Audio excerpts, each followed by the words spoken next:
Live.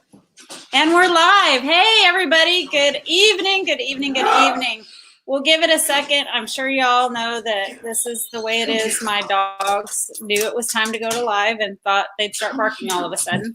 And we're going to let people jump in here. I know there's a lot of people that are coming to see our special guest this evening. It's going to be awesome. I cannot wait. I just love pets. I don't know. I know. So what we've learned over this whole new live adventure since we've been in the shelter in place world is that technology is not always our friend and real life still happens. So yes. we're not stressing about that, right? Because we're not stressing. Oh, I've left Miss Hines in. I'm going to pull Miss Hines out, y'all, so that she's supposed to be our surprise. She's supposed to be our surprise, but my dog is barking ahead. So welcome everyone to tonight's Ladies Night In. It's Ladies Night. And you can see Krista and I have our gardener hats on. We are so excited because tonight we have a very, very special guest, Miss Dawn Hines. And tomorrow at 3 p.m. Central Time, don't forget to turn in. We have the infamous Kim Rohde on. Yes, I'm so excited. Like, how many times do you get a chance to talk to an Olympian? Like, not just one Olympian, but like a mega Olympian. So we're looking forward to that. So I'm going to kick it over to Krista because we want to get started. We got a great topic tonight. We don't want to waste any time. Hello, everybody. So welcome to Technology Challenge 101. No, I'm just kidding.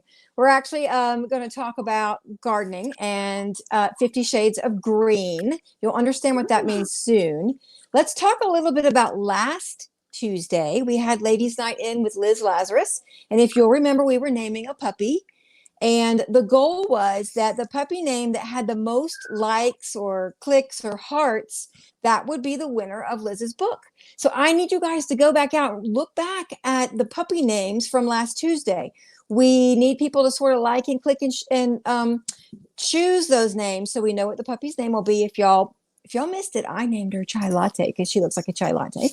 But please do that, and we will announce that winner as soon as we have enough votes in, which hopefully will be by tomorrow, now that you guys are going to check that out tonight and tomorrow morning.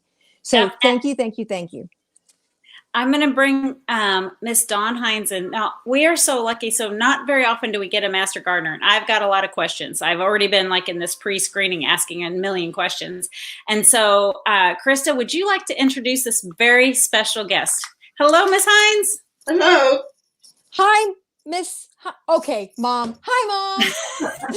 It's very hard for me to call you Miss Hines or Dawn. So there it is, everyone. This is my mom, Dawn Hines. She is a master gardener. She has been gardening. Well, she can tell us that, how long she's been gardening, but you're going to learn a lot from her today. One of the things that we are hoping to focus on is the fact that anyone can be any kind of a gardener.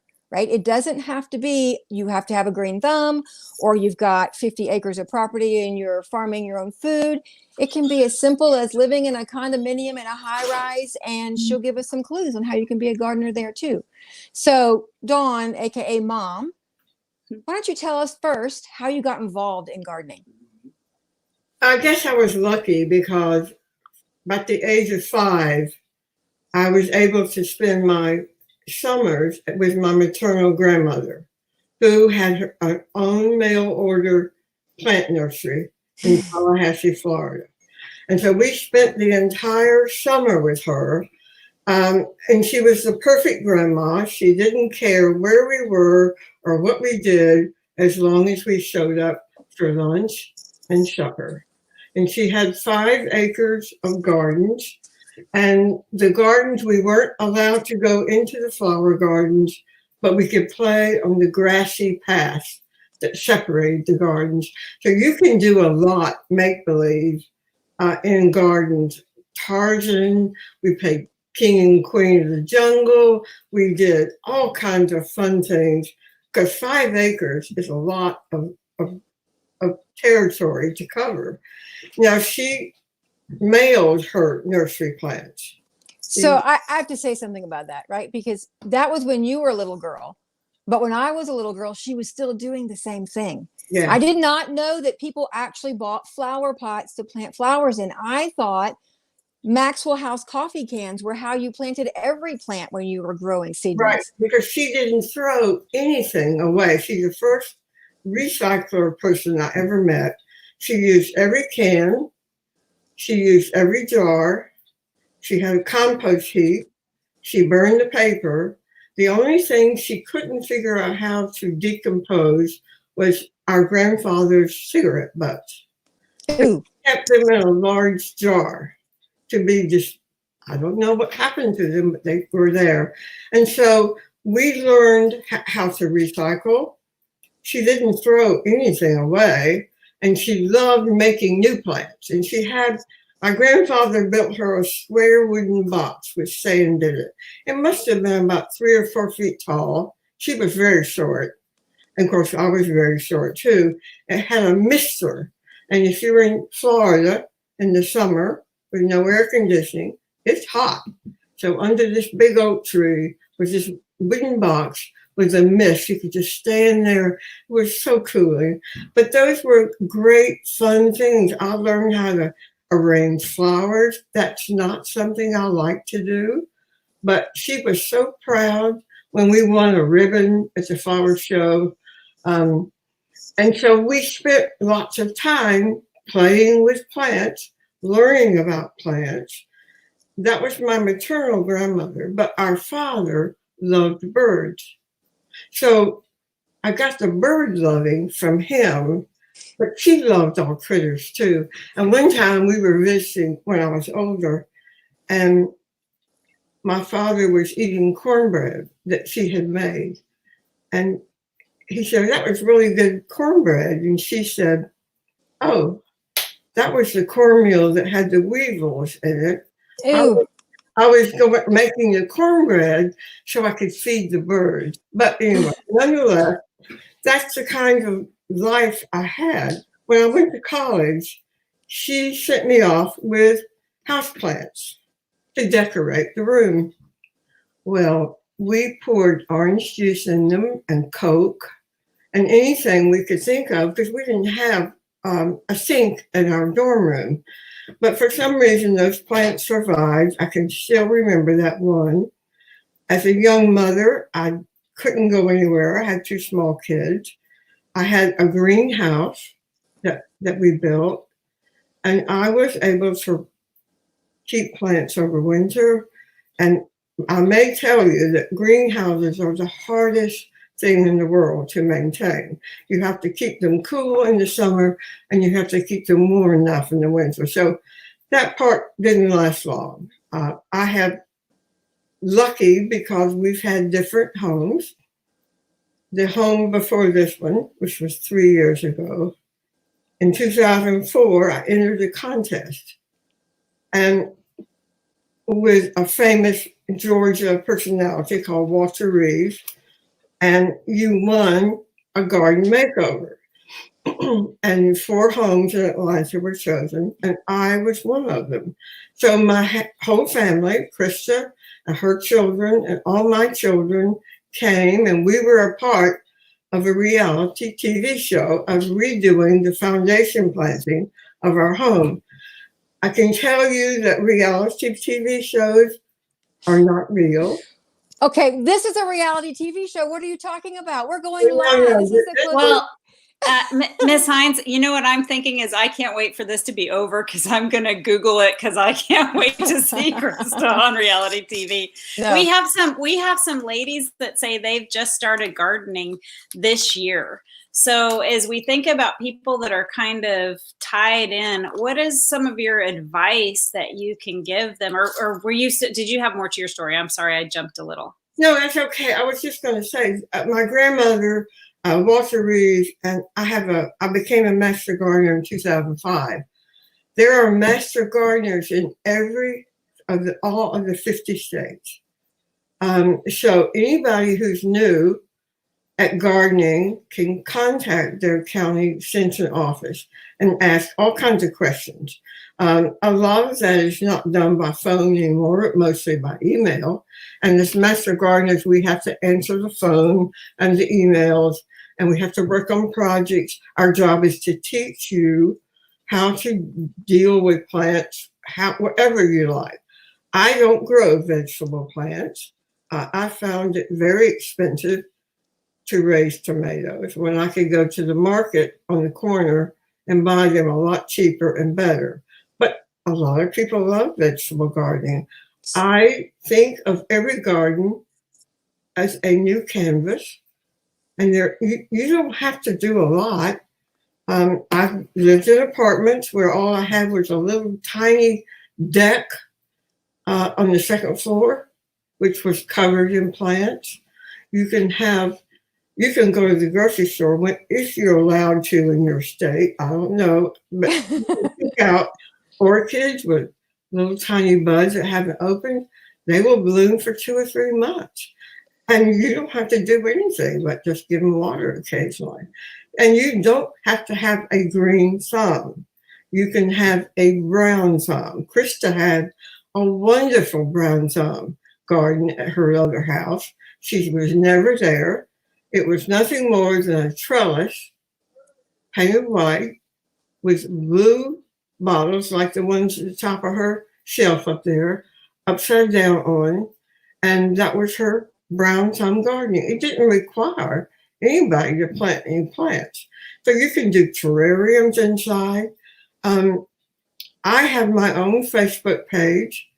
I welcome questions on my Facebook page. I think of Facebook as not a political avenue, but one for learning. I try to join Facebook pages that can teach me about native plants in Georgia. You can do the same thing, or about pollinators or bugs or whatever you're interested in. And you can learn a lot if you try to skip all that other junk. And so, Mom, I have to ask this question. Let's say someone wants to start something small and they have a little area with some sun, whether it's got pots or dirt or concrete or anything. What are some of the things they might need to know to get started? What are they looking for their area, for their region? Are there certain plants that do better? Is there soil options? How do they find that information, and what should they be looking for? Oh, it depends on whether you're planting in the ground or you're planting in a pot. If you're planting in a pot, you would buy the best potting soil, not the cheapest, because it's imported. You will get exactly what you pay for in soil. If you're planting in the ground, you would dig a $5 hole for a 50-cent plant. That means it's more important for you to pay attention to digging the hole, pulverizing the dirt, adding soil conditioners if you need to, before you put that plant in. The more you do to prepare, the better the plant will be. If you're going to start small, you could try planting a metal wheelbarrow with holes in the bottom if you wanted to, or just a pot. So I think I learned that whole, we're going to call it foundation first kind of gardening, right? So it's what's in the ground, what type of soil, what you're putting there, and how you get it. This year when I tried to plant a tree, and your advice to me was to dig the hole 3 times as wide as the pot. 5 is even better. Whatever the number was, it was almost impossible. It can be the depth of the tree pot, but it had to be very, very wide. Yeah. No deeper. You're right. Right. And some of the other things I think that you mentioned or I learned recently was planting plants versus planting trees. Some things need added soil conditioner and some don't. You want the natural earth. Yes, trees. You never want to add any conditioners or fancy things to plant a tree. The most important part is to dig that hole really wide. And if you try to put soil conditioners in that hole with the dirt, then it's just like a kid that you can't get rid of at home after they get out of college. You make it too nice, there is no reason for those roots to ever leave that little area. So you want them to reach out and look for the same kind of soil, and they will do that. Okay, my last. Go ahead, Karen. We have a question from one of our followers. So she says that she's barely keeping a peace lily alive, and she's really wanted to always plant an herb garden. And so are there any tips you can give her for starting an herb garden, and anything you can tell her to help with that for peace lily? Okay. Peace lilies don't like to be overwatered. They'll usually tell you when they need water. They start to droop a little bit, and then it's time to water them.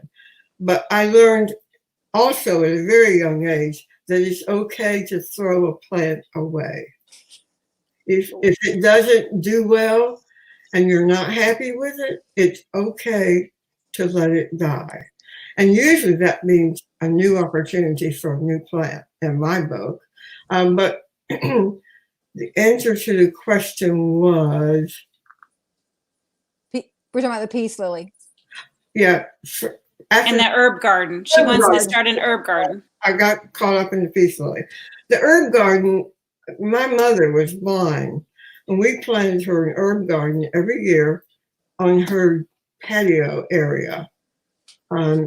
So, because she could touch them and smell them, even though she couldn't see them. So, if this person is planting an herb garden, she would want to plant herbs like maybe rosemary and basil, and I like lavender, I like rosemary, and usually those are more Mediterranean plants and don't like a real rich soil. They want more sandy, dry. But if you know the name of a plant, Google is just wonderful for your area. You can say rosemary, growing rosemary in Alabama, and you'll find, you have to learn how to look right, but you'll find what's appropriate for that. But so one of the nice things about herb gardens, I think, is that anyone can do it, because it can be in a container by a window, whether it's inside or outside, or it could be in the ground in a bigger piece of property. It's not required that you till and farm and do what you need to do for a large garden to just do a small herb garden. yeah, and I'm not sure growing herbs inside is easy, but a lot of people do it if you have the right good sun. But I like to buy, what I do, I cheat a lot. I will buy a nice rosemary plant, say in a 2-gallon pot, and I'll just stick it down in a nice cash pot, which is a nice looking pottery pot, and just, I don't have to plant anything. It's all planted, and it looks really nice. I do that. Right. So you don't take it out of its pot at the store. You leave it in there, put it inside the cash pot. Making a flower arrangement. So we also had a question. I hate to interrupt you, but we did have a question. Someone asked how to keep squirrels out of their garden. That is a hard one. Hot pepper works. The hot pepper, ground pepper, you can try that. Like real human ground pepper, hot pepper, not something special you buy in a special bag. Yeah, hot pepper. Yeah, like you can buy hot pepper suet for the birds. The squirrels hate it, but the birds will eat it. But I have heard people talk about, they dig in my pots, which makes me angry. They dig in my pots and they plant seeds, and so does chipmunks. But I have heard putting sweet gum balls and pine cones around the area will keep them out of that. So that might be a suggestion too. Just don't twist an ankle on those sweet gums, because that's true. That's true. So what are some of the challenges you have in your yard today? Well, okay, let me just say this. For those that don't know Dawn and haven't been to her yard, all of her plants are labeled with their natural scientific name and their common name. I'm sure I've not said that correctly. But they all have plant labels. It's like walking through a botanical garden. So the last thing that she wants is plant predators in her yard. And we do have plant predators. Some of them have 4 legs and are tall, like deer. So we recently she received as a gift a game camera, right? So we think about hunters and people with property watching animals and such come on their property. She has the game camera so she can see if the deer are coming in at night and eating her plants. What suggestions do you have for that? Well, I use meal organite, which is a organic fertilizer made out of Milwaukee sewage. And supposedly you can, it helps keep them away. I also spray with liquid finch, which is this god awful smelling stuff. And I have sprayed, you follow directions. So far, she has walked through my back garden because we've seen her on the camera, and she has not touched one plant. That's good. That's good. Once they get used to eating your plants, it's really hard to keep them out. So it's funny you say that. So my mom lives in the city, and last year she had a deer, and the fawn kept coming in and eating all her plants. And so it was a constant battle with those little deer. We have another question. So you're very popular with questions. And the question was, can you grow a dwarf tree in a pot? Yes. Oh, easy answer. It depends on the tree, but I grow a lot of shrubs, and you can grow Japanese maples or things like that. Lemon tree I have in a pot. You'll have to change the pot occasionally if it gets root bound and there are more roots than dirt. With my shrubs, I love planting pots. I have entirely too many. How many do you have? 60 maybe. I haven't tried to count them. I try to locate them in the same location. So when I water, I have them here or here and not strung out all over the garden. And so, yeah, I plant a lot of shrubs in pots. And then after 5 or 6 years or 4, I take them out of the pot and put them in the ground. And they'll have a new pot, a new canvas, ready for a new plant. So let's talk again about people that don't have anything green as far as grass or soil available to them. Maybe they don't have a green thumb. What are some other garden options that we can call gardens out there that would give them the same joy and benefit that maybe growing a green garden would? Well, your brown thumb garden, you can have a fairy garden. You can have a brown thumb fairy garden, which has no plants in it. I could have stones and pretty marbles. I think having things in the yard for kids to make them want to go out more. You can have a dinosaur garden. You can have a farm. You can have a bug garden. I've had all these. I don't have any in this garden. This particular new garden that I have is a different canvas and requires different looks. I try to work in my yard as if you were coming there tomorrow for a garden tour. Oh, wow. No one can see it but me, but that's how I like to do it. So for anybody who wants to try something, you can also, if you walk, you can pick up trash treasures, add them to your garden. Chandeliers, I have 2 or 3 hanging in the garden. You don't have to have plants all the time. You can have a nice walkway. You can have a garden bench. I love garden benches because I can work and sit and sit and check Facebook or do or make photographs or anything. Sorry, Karen. Someone is asking if they can grow a lemon tree in a pot on a screened porch. Oh, absolutely. However, I can say I grew mine in a sunroom, and depending on your part of the country, it's tropical, so it can't take below freezing. So if it gets big enough, and I have seen there is a master gardener locally with gigantic orange trees and lemon trees, and she has them in gigantic pots that have dollies under them, and they stay in her garage in the winter, and she rolls them out on the driveway, and when it's nice, and then she can roll them back if she has to. So yeah, I would say I have moved mine. And if you have a screen porch, if you can move it out to more sun, that's what I would do. But Someone is.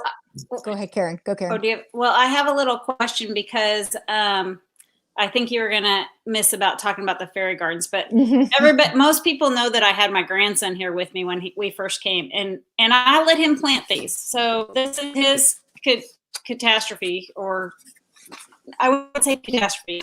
I'd say these are his really great garden. But we have, like an entire, I don't even know what we've got growing here. Oh, we've got carrots. So my question to you is, you already answered me, but I'd like you to tell people that have this thing like I do, where we started the seeds in the little peat moss and started it out with the lid on it so that it watered itself. So now the lid's been off for a while and I haven't watered it. So I'm thinking I probably need to water it, because these are looking a little, they're looking a little pathetic. And you need to send them out to at least one only in a pot. Okay. And one. So where he has like 12 seeds, I need to clip it down to one. Yeah, and you can just use little tiny embroidery scissors or something like that to clip the ones you don't want. And then once they get the second set of leaves, they call those the true leaves, then they're ready to start thinking about transplanting into the garden. But before you can do that, you've got to get them used to the sun. So you move them out into the shade and let them stay there. Then the next few days, you move them out in the sun, maybe an hour or two, then back in. I only grow moonflower seeds. I have seen moonflowers since I was 3 years old. And so they mean a lot to me. I don't grow vegetables anymore. And I tried other things. And if I don't do well, I just don't do it anymore. So go ahead. We're going to run out of time here in a minute. And we've got one more kind of statement. Someone has asked if they missed the information about the fairy garden. So exactly what is a fairy garden, and how does, just so everyone knows, I do have some photos of some of the things that she's speaking about. So I will post a collage of photos afterwards. It'll kind of give you guys an idea. But can you describe why a fairy garden, what is a fairy garden, and what makes a fairy garden? Well, someone gave me a fairy, which is a little metal, tiny, maybe 3 or 4 inches tall. And fairies like mirrors. They like doorways and windows. And you can go to craft stores and find all kind of cool things. Mine tended to have trash treasures in it, something like an old, like you put a votive holder, a metal holder might become something in the garden. You could have a fairy house. You could use birdhouses for fairy houses. In fact, if anybody wants to create a fairy garden, I have an entire shop that Krista insisted I bring everything from the other house. And it's in shelving in my shed. And I would be glad to share it with anybody who wanted to create a fairy garden. But because fairies are not often seen, they're imaginary. So you create the village for these imaginary fairies to come visit. Some people plant milkweed near because milkweed has a silky tail and they have something to make their mattresses out of. But that's what a fairy garden is. So that makes me laugh. I'll never forget being in a conversation with you once, asking the serious questions about what do I put in my fairy garden. And I think your answer to me was, well, they like water. And I looked over at you and said, well, who asked them they like water? What, do we just assume that? How do we give them water? So that I'll make sure I post some of those pictures. We are down to 1 or 2 minutes. I wanted to really quickly ask you to share briefly about a pollinator garden and what that means. All right. That's a garden that attracts butterflies, bees, some flies. The purpose of the pollinator garden is to provide food for the pollinators. Because the more pollinators we have, the more flowers, vegetables we'll have.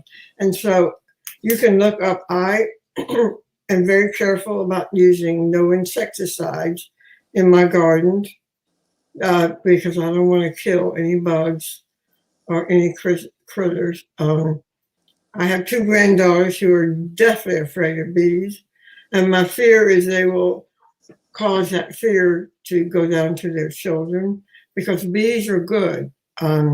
Our native bumblebee is the most important pollinator we have, and we have bumblebees almost all over the United States, and we need them for pollination. Honeybees are from Europe. They're not even our native bees.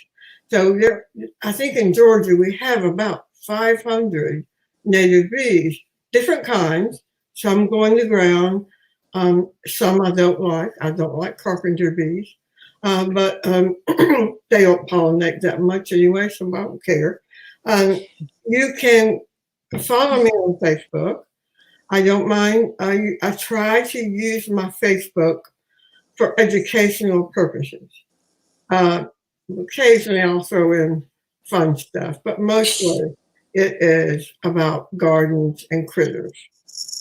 So, right. Go ahead. So what plants should we plant if we wanted a pollen garden? Like, is there a specific plant that the bees like best, or do you just they have to be able to get to the flower, and like a zinnia or flowers that are double, they can't get down to the pollen because they're hybridized to be beautiful and fluffy.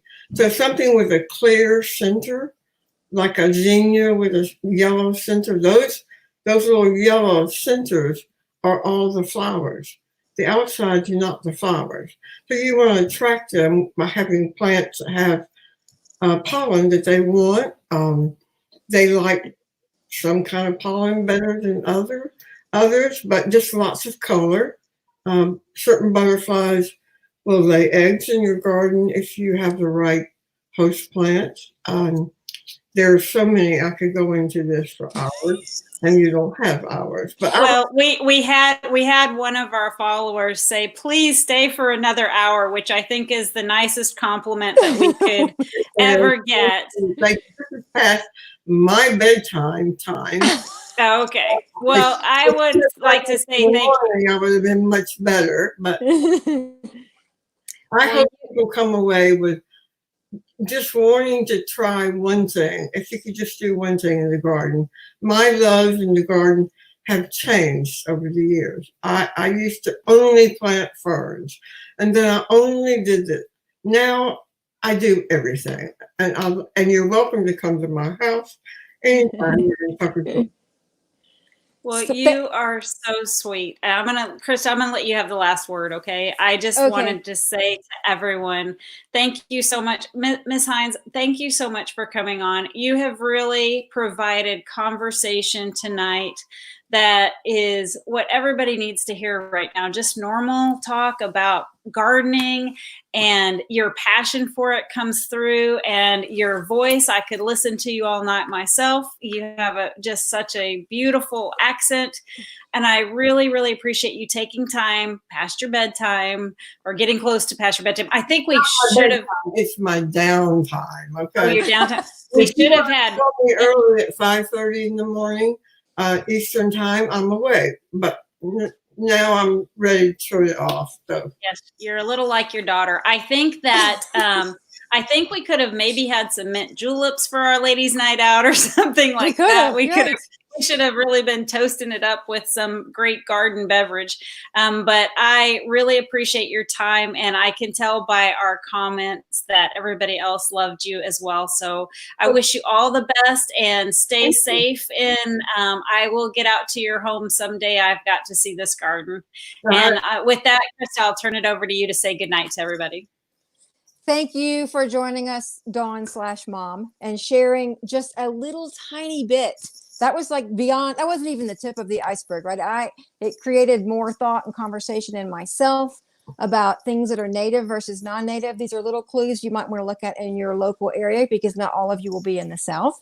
And that you can actually do whatever you want to with whatever you have to make a garden. So it's kind of refreshing. Karen's right. We need happy, positive, refreshing. It's the perfect time of year. It's spring and we can do it. So thank you for coming on.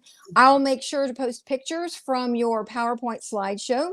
That is called 50 Shades of Green, or what's the other name of it? What color is your thumb? What color is your thumb? You have a few other presentations that you actually, thank you for coming out of retirement. For those that don't know, Dawn is a speaker and retired last year. I actually have her PowerPoints, which is really awesome. But she would to speak on native trees, butterfly gardens, and such things like this. She's tagged, I think. If not, we'll tag her in here. That way, if you have a direct question for her, you can find her on her Facebook page, and she can probably direct you to your extension service if you're not in the South. We were going to have a giveaway tonight. We didn't even discuss it. One of the things that she mentioned was that you don't want to use chemicals like insecticides in your garden. And so that leads you to possibly have things like mosquitoes swarming you, right? We have an excellent partner at Shoot Like a Girl, Thermacell. They sell and have a clip on your body insect repellent device. That's not really how you say that. Runs on butane. Clip it to your belt. So we're going to give away one of those tonight. For all of the comments, likes, and shares and questions, we'll put your name in a drawing for the Thermacell. It's a great tool. I have one. Most of our normal followers on Shoot Like a Girl use their Thermacell when they're in the field during hunting season, but you can use it in the garden as well. So thanks for coming on. Remember, tomorrow we have Kim Rhodes. I said that right. Yes? Rhodey. Yeah. Okay. Olympic athlete and medal winner. So make sure you join in. She'll be on at 3 with us on Shoot Like a Girl Live tomorrow. Thank you so much for coming, everyone, tonight. Thank you again, Dawn. It's been a wonderful evening. Everybody stay safe, enjoy the spring, and plant your own garden. Bye.